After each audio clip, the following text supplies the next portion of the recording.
Para debater o tema Desafios e Perspectivas do Registrador de Imóveis no Mundo Digital, temos a honra de convidar o professor e oficial de registro de imóveis da 6ª Zona de Porto Alegre, Rio Grande do Sul, Dr. Marcos Costa Salomão.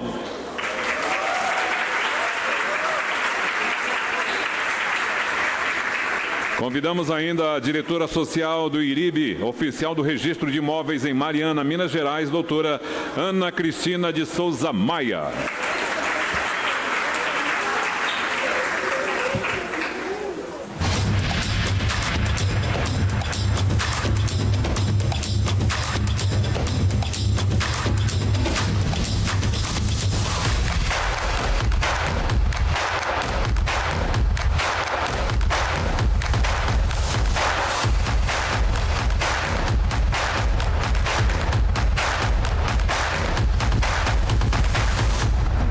Mas a gente queria encerrar de uma maneira diferente esse ano, né? Que nós estamos aí celebrando o 50º Encontro do IRIB e voltar o foco, né, Salomão, para o registrador, né?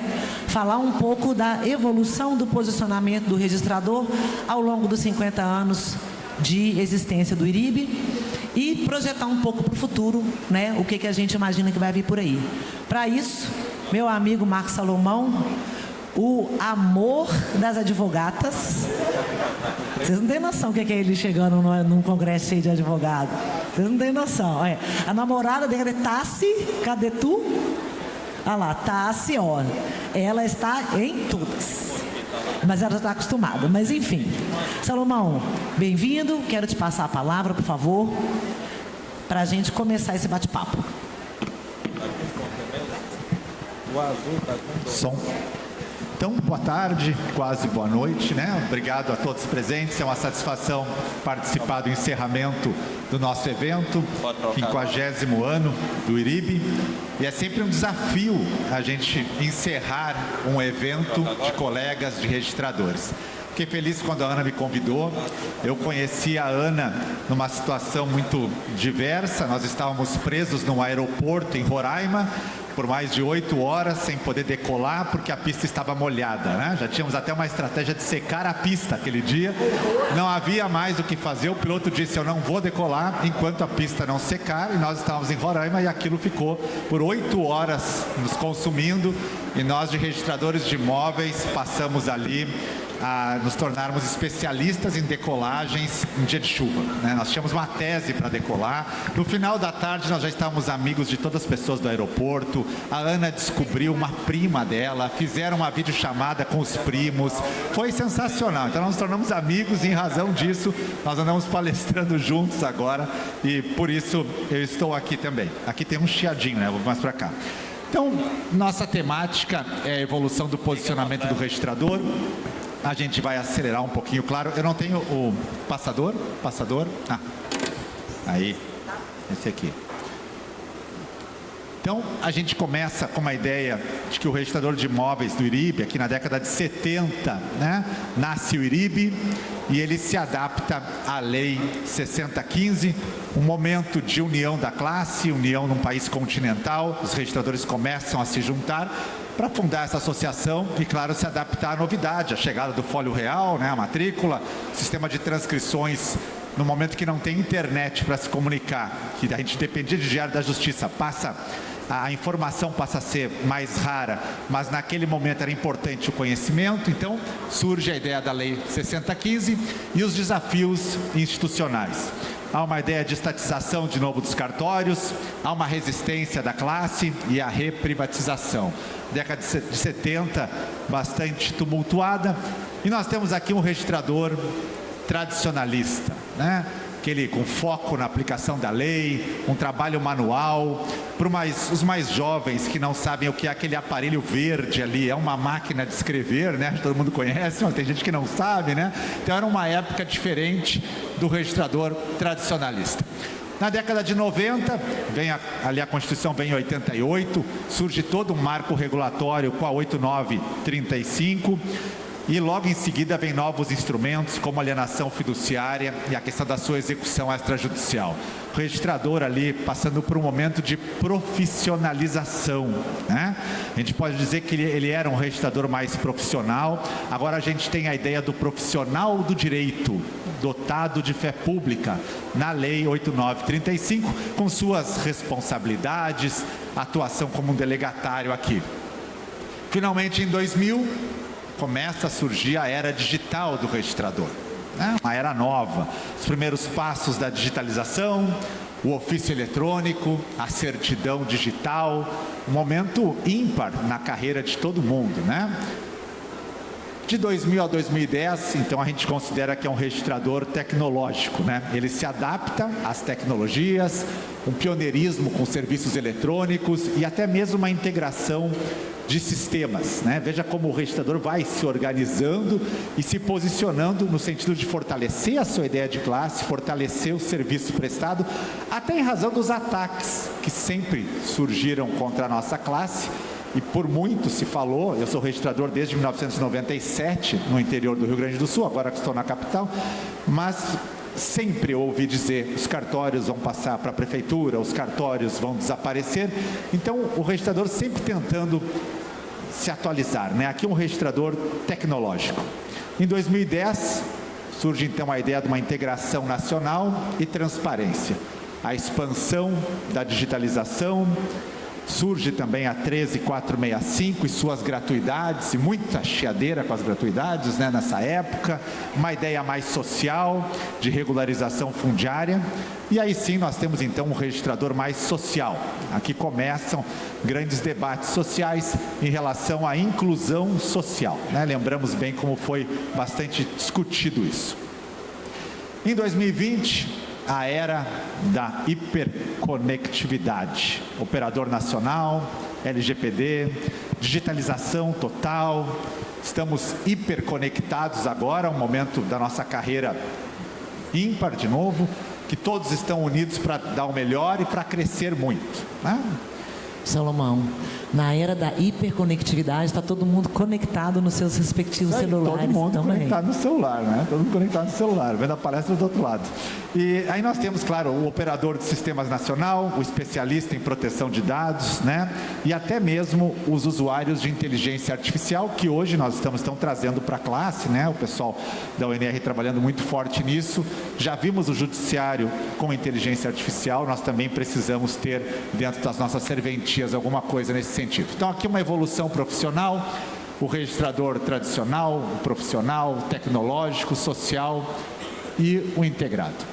E qual seria o perfil do registrador a partir de 2025? Qual seria o nosso perfil nesse momento que nós estamos vivendo, onde nós assistimos tantas questões de inteligência artificial, digitalização, assistimos uma desjudicialização? Como seria isso, né? Panorama geral. Então, a gente dividiu aqui, eu e a Ana conversando, que o nosso posicionamento interno, ele foi muito bem trabalhado ao longo desses anos, as entidades fortes, unidas. Às vezes o pessoal fala, a classe não tem união, mas eu acho que tem sim, tem bastante união, porque nós chegamos aqui muito fortes, apesar de todos os ataques que passamos ao longo dos anos.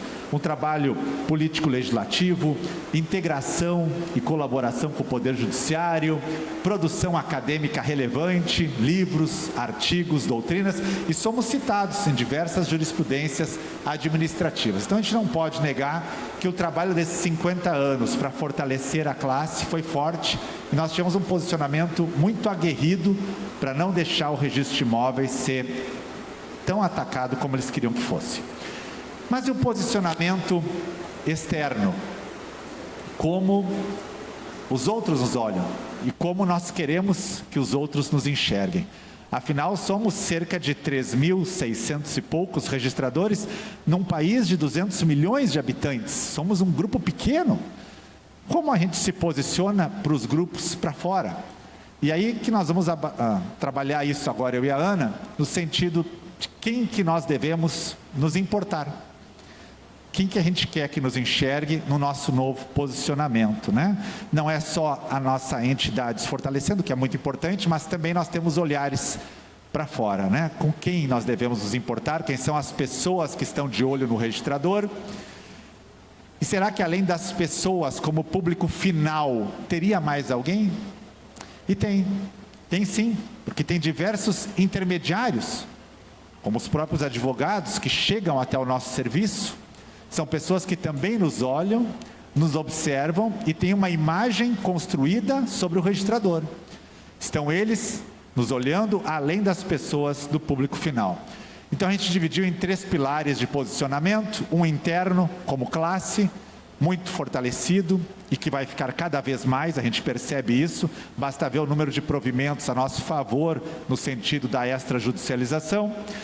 E o posicionamento externo, um deles para um público intermediário, advogados, corretores, engenheiros, e um outro para o público final.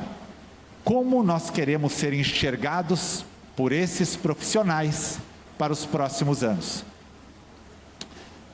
A gente trabalhou muito o nosso eu interior, nossa classe, agora a gente vai trabalhar um pouquinho do eu exterior. E quanto aos advogados, eu fiquei com a parte de falar dos advogados em razão dos meus alunos que são muitos advogados. E a Ana vai falar da parte do público final, tá? E quanto aos advogados, eu gostaria de mostrar uma rápida pesquisa para a gente ter uma noção do que eles pensam sobre nós, né? Contextualizando, em 2021, na pandemia, todo mundo sabe que eu fui para a rede para dar aula. Sou professor de anos, mais de 10 anos de graduação, sala de aula mesmo, né? E o restante de pós. Mas na época aproveitei para ir para a rede para ensinar e apareceram milhares de advogados na minha rede. Hoje o número no Instagram passa de 500 mil seguidores, no YouTube 140 mil seguidores, pessoas que querem aprender direito imobiliário extrajudicial, que é apenas o que eu ensino, eu não falo nada do judicial. E aí, claro, eu comecei a criar cursos, né? E os cursos começaram a ter uma procura muito grande, né? E claro, hoje, acho que a maioria não sabe, mas eu tenho cerca de 35 mil alunos matriculados nos meus cursos e mais de 70% são advogados. Um curso meu, que se chama Registro de Imóveis Descomplicado, tem 14 mil alunos matriculados, mais de 80% advogados. E eu faço pesquisas com eles, constantemente. E eu vou mostrar rapidamente uma aqui. Essa é uma pesquisa respondida por 1.365 pessoas, aonde eu pergunto quem você é, né? E aí 76% advogado, 12% bacharel, que tem o mesmo caminho, né? Vai chegar lá. Faixa etária, o público que procura aprender hoje registro de imóveis no Brasil dos advogados é 40 mais. Eles já têm, de regra, mais de 40 anos de idade. Eles querem aprender registro de imóveis. Já trabalha na área imobiliária? 40% não trabalha, mas está vendo como necessidade aprender registro de imóveis. Seja um advogado trabalhista, que não entendeu agora como fazer no final do processo a parte da execução do bem, seja um advogado do consumidor, seja outras áreas, 40% procuram o conhecimento imobiliário extrajudicial. O nível de renda dessas pessoas, em grande parte por já terem mais de 40 anos, já é um pouquinho mais sólido, mas apenas 26% ganham acima de 10 mil, que está normal dentro do nosso país, né? Como você conheceu o professor Salomão, aqui a importância da rede social. Instagram é onde mais as pessoas conhecem, e a segunda parte vem do YouTube. Por que você quer aprender registro de imóveis? Por quê?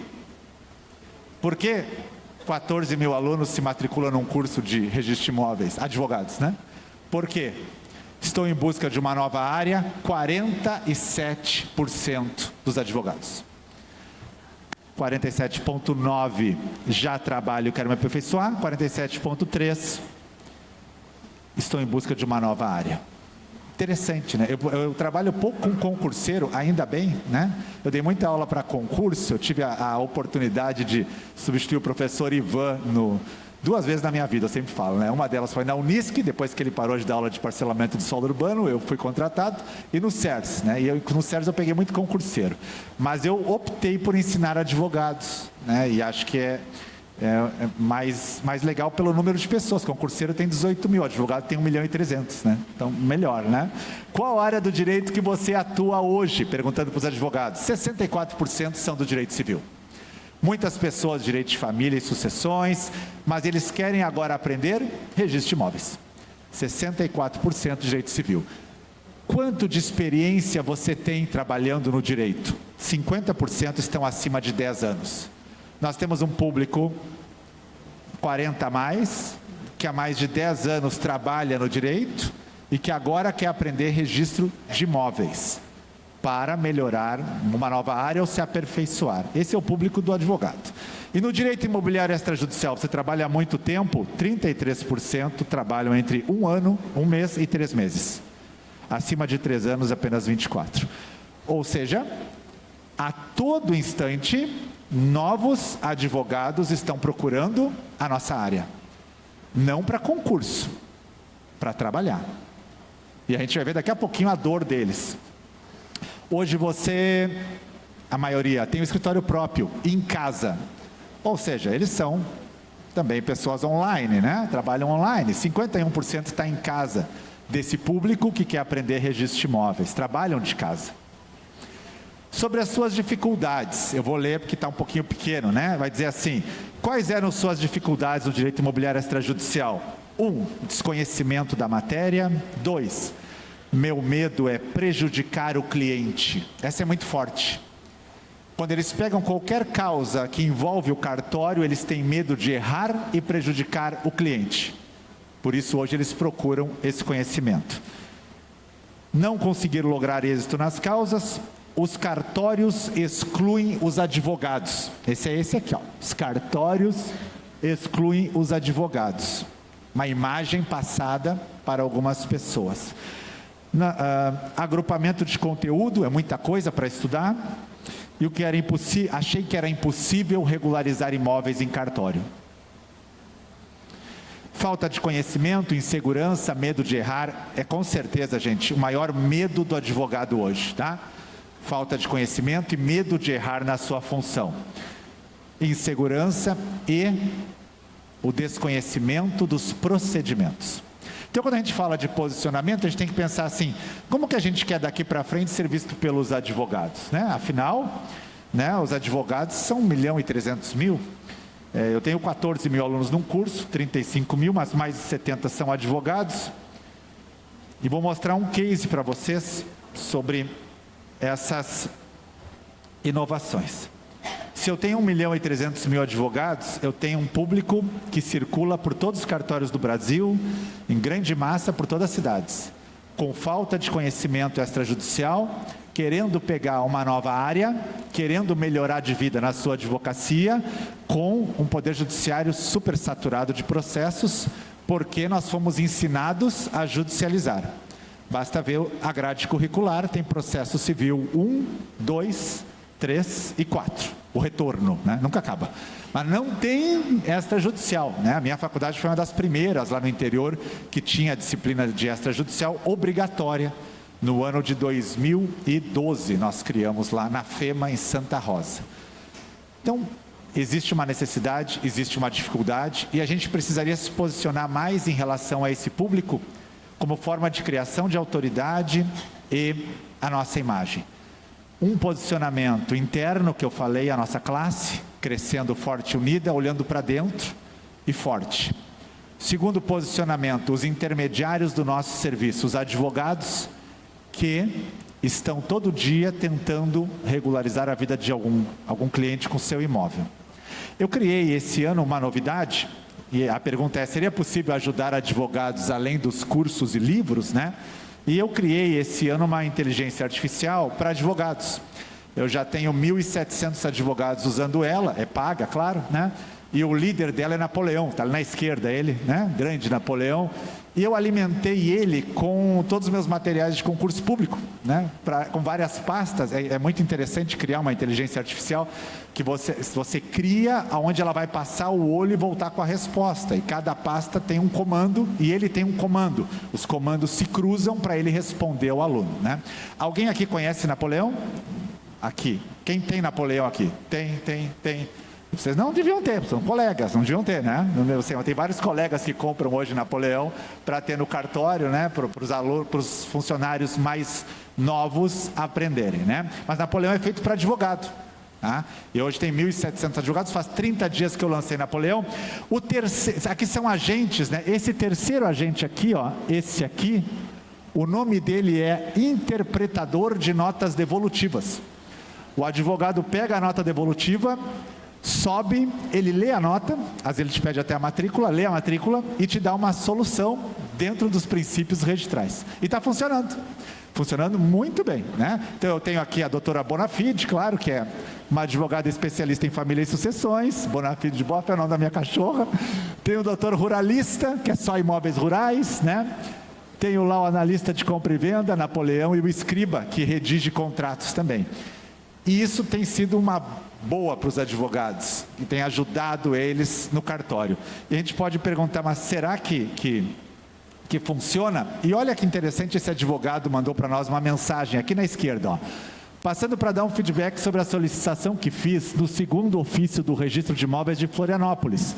O colega, não sei se está aqui, aonde pedi a reconsideração da perda do prazo. Usei Napoleão para fazer o esboço do pedido e adaptamos, e o pedido foi deferido. Ali está a resposta do cartório. Ou seja, a IA respondeu a nota devolutiva e o cartório aceitou. Né? E isso é moderno demais, gente. Isso é incrível hoje, né? Incrível a gente ter essa solução tão próxima de nós. A nota devolutiva, o advogado agora consegue fazer isso. O bom é que os advogados olham e dizem assim, isso foi criado por um registrador, né? Então a gente consegue ir aos poucos criando conteúdo e mudando muito a nossa imagem na rede. E aí, claro, né? Vou relembrar então os 3 pilares do posicionamento. Primeiro, interno como classe. Segundo, externo para o público intermediário. E o terceiro, externo para o público final, que agora eu vou deixar minha colega Ana, minha parceira de aeroporto, fazer a sua colocação.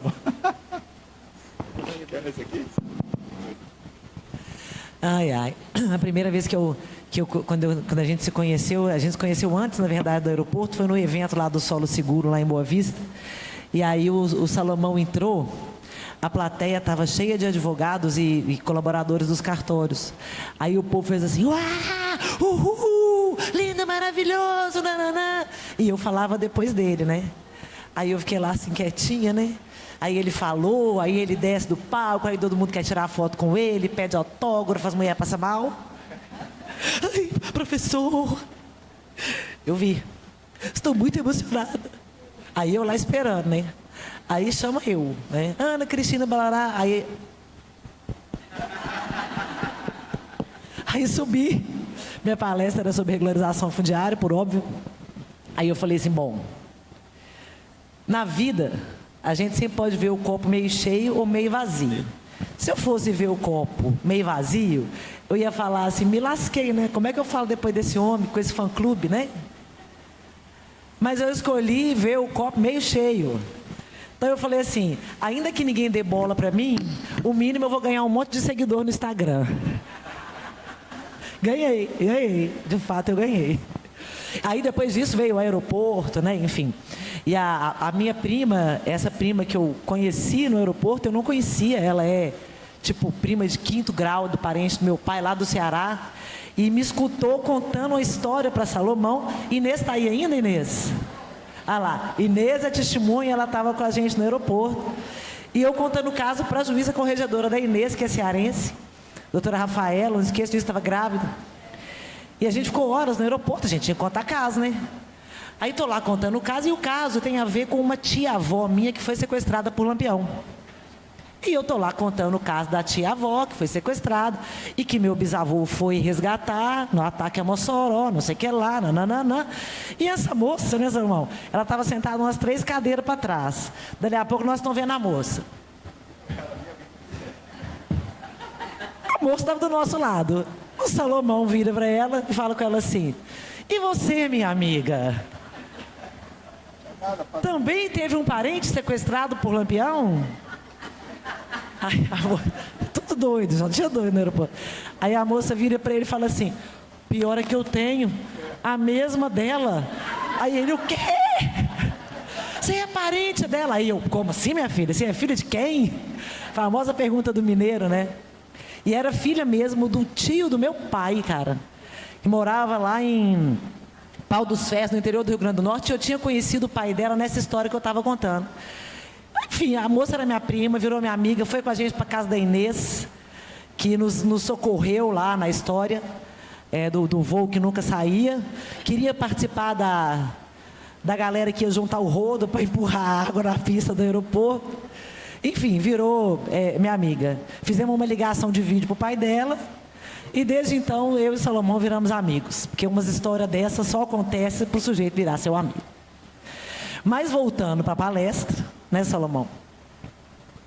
O Salomão falou da especialidade dele, da expertise dele, que é essa super habilidade de lidar com os advogados, para aproximar os advogados da nossa atividade, né, fazer a ponte para que os advogados consigam ganhar dinheiro com o extrajudicial e nós também. Né? Quantos advogados já chegaram lá no cartório e eu já falei com ele assim, a pessoa está começando e fala assim, você já fez o curso do Salomão? Vários.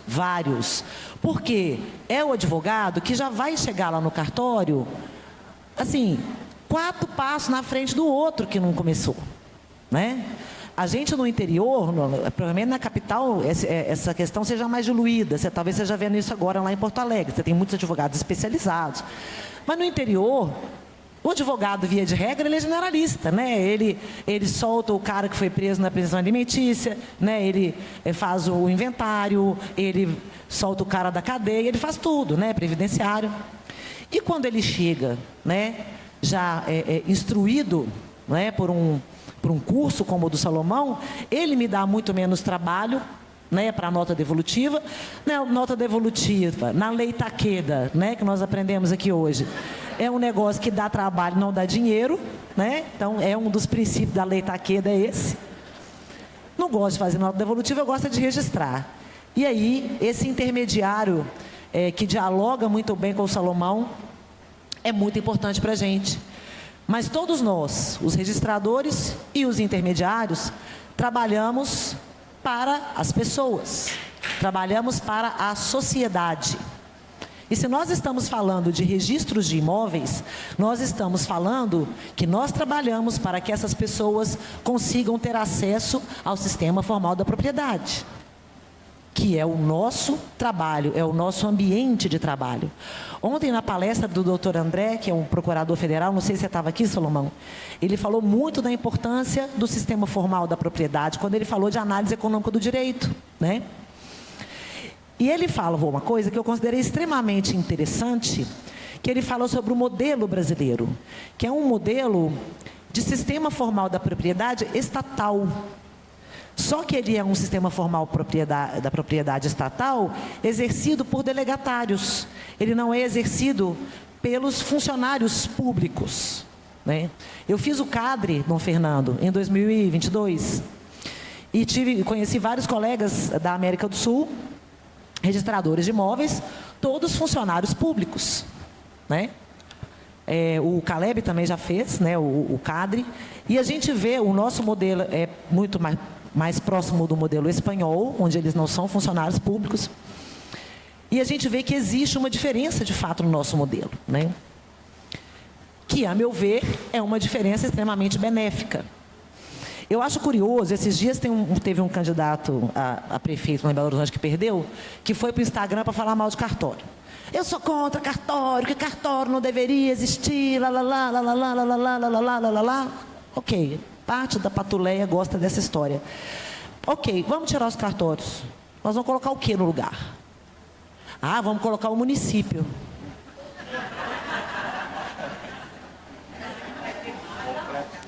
O município de vocês eu não sei. Mas o meu perde até o processo de loteamento e vai lá no meu cartório buscar a cópia. Ah, não, então nós vamos colocar as registradoras privadas. Eu fui dar uma palestra num evento lá em Campinas, do Crédito do Agro, e lá nesse evento, eles estavam revoltados com as registradoras porque elas estavam demorando 30 dias para entregar uma cédula. Ah, não, então vamos entregar para o Papa. Talvez o Papa, né? Voltarmos ao registro paroquial seria uma boa ideia. Mas eu atribuo isso à falta de conhecimento. Porque as pessoas não compreendem sequer a importância do sistema formal da propriedade. E do nosso, que é fiscalizado pelo Poder Judiciário, que é supervisionado pelo Poder Judiciário. Mas a pergunta que eu quero trazer para a reflexão de vocês aqui hoje é: se nós estamos falando da importância de um sistema formal da propriedade, nós estamos falando de um sistema formal para quê? Principalmente para quem? O sistema formal da propriedade é para quem? O doutor André tinha isso no slide dele de ontem aqui, que eu tirei uma foto e coloquei na minha apresentação hoje. Quando totalmente funcional e acessível, o sistema estatal prova uma atribuição de direitos de propriedade mais clara e segura do que quaisquer medidas informais poderiam proporcionar. Ele faz isso baseado na análise econômica do direito. É uma conclusão científica. E aí eu trago para vocês essa imagem. Quem estava aqui no dia da abertura e viu a palestra da Letícia? Letícia está aí ainda? Todo mundo viu. Quem chorou?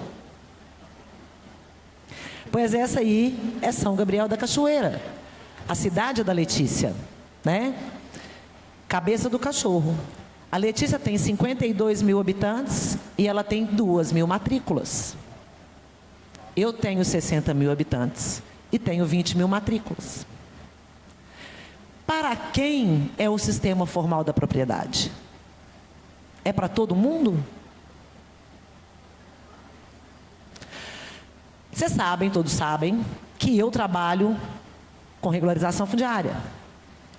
Coisa que eu mais gosto de fazer, eu acho, na minha vida, o Mariano sabe, está ali fazendo assim com a cabeça, é falar de regularização fundiária. E a gente sabe que ela traz prejuízos das mais diversas naturezas, ambientais, sociais, econômicos, de segurança, tributários, né? Todo tipo de serviço ilegal está embutido nesse pacote. Eu achei muito interessante que o doutor André ontem fez uma menção que eu sempre faço nas minhas palestras, né? A Marielle Franco morreu por quê? A Marielle Franco morreu por causa da irregularidade fundiária. Porque a milícia estava lá no território, produzindo casas, né? E tomando conta daquilo ali. Ela é perversa. E nós temos uma série de estudos que eu sempre trago, que comprovam que a regularização fundiária tem impacto na renda per capita das famílias, no trabalho infantil. Esse quadro azul de baixo, né, mostra um estudo que foi feito em Osasco. Na área que foi regularizada, as crianças passaram a trabalhar muito menos do que na área que não foi regularizada. Tem um estudo do IPEA de 2022 que demonstrou que um processo massivo de regularização fundiária no nosso país promoveria um choque de riqueza de 202 bilhões de reais e que isso poderia impactar 2,4% no índice de Gini, que é o índice que mede a desigualdade no país. Quando eu falo de irregularidade fundiária, eu estou falando nada mais, nada menos do que das pessoas que estão alijadas do sistema do qual nós cuidamos. E aí eu pergunto para vocês, o sistema formal da propriedade, Salomão, é para quê? Quem aqui já ouviu falar que cartório faz nada, só bate carimbo? Levanta a mão para mim. O ódio. Aí, já que nós estamos falando de inteligência artificial, eu fui perguntar para a Beth. Beth é o meu chat GPT, porque eu aprendi com o professor Caparrós, que deu a palestra de abertura, que a gente tem que tratar bem os monstrinhos, que vai que um dia eles se viram contra nós, né? Então, Beth é minha amiga, eu converso com Beth, eu dou bom dia, boa tarde, boa noite. Então, eu fui lá e falei, oi, Beth, para que existe o registro de imóveis? E aí a Beth me respondeu. E eu poderia dizer para vocês que o registro de imóveis existe para tornar pública a propriedade, dar segurança às transações, organizar o histórico do imóvel, garantir direitos perante terceiros, permitir financiamento, efeitos econômicos, nananã, nananã. Só que o que eu acho que a gente faz de verdade, Beth ainda não está preparada para responder. Porque para mim, quando a gente fala de proteção ao sistema da propriedade, de proteção à propriedade formal, que é um direito constitucionalmente garantido, direito fundamental, nós também estamos falando da proteção do direito à igualdade, porque um sujeito que tem endereço consegue um emprego muito melhor do que aquele que não tem um endereço. Nós estamos falando de segurança, vide o caso Marielle. Nós estamos falando de liberdade, sem a milícia ditar a regra a hora que eu saio de casa, que eu chego em casa. Estamos falando do consagradíssimo direito à moradia, mas ele está dentro da propriedade. A propriedade é maior do que a moradia. A saúde, ao trabalho, ao lazer e, por que não dizer, quando eu falo de proteção da propriedade, estou falando de proteção à vida? Repito, vide o caso Marielle. Relembrando lá os nossos pilares. Pilar interno, o pilar intermediário. E o terceiro pilar do posicionamento, cidadão, sociedade. Quando perguntarem para vocês, a partir de hoje, com o que você trabalha, o que você vai responder?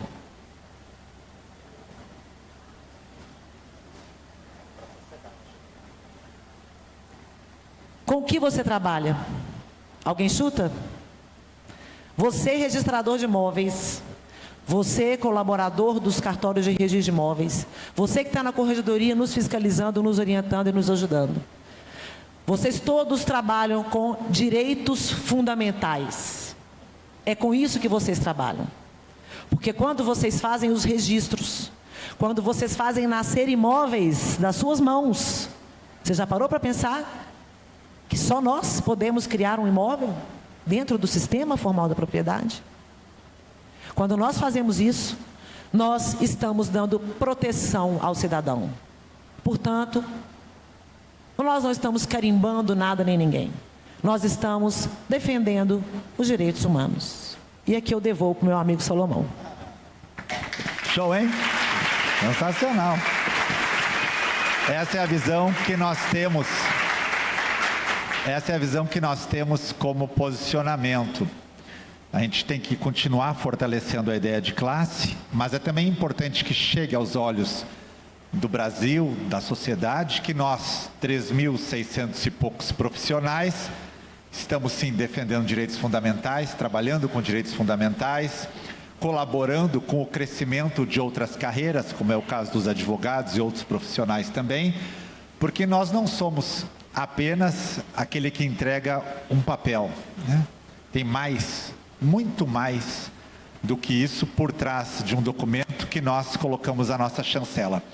E é claro que alguém pode dizer, mas vocês são só 3.600, né? Nossa, tem 200 milhões de pessoas, né?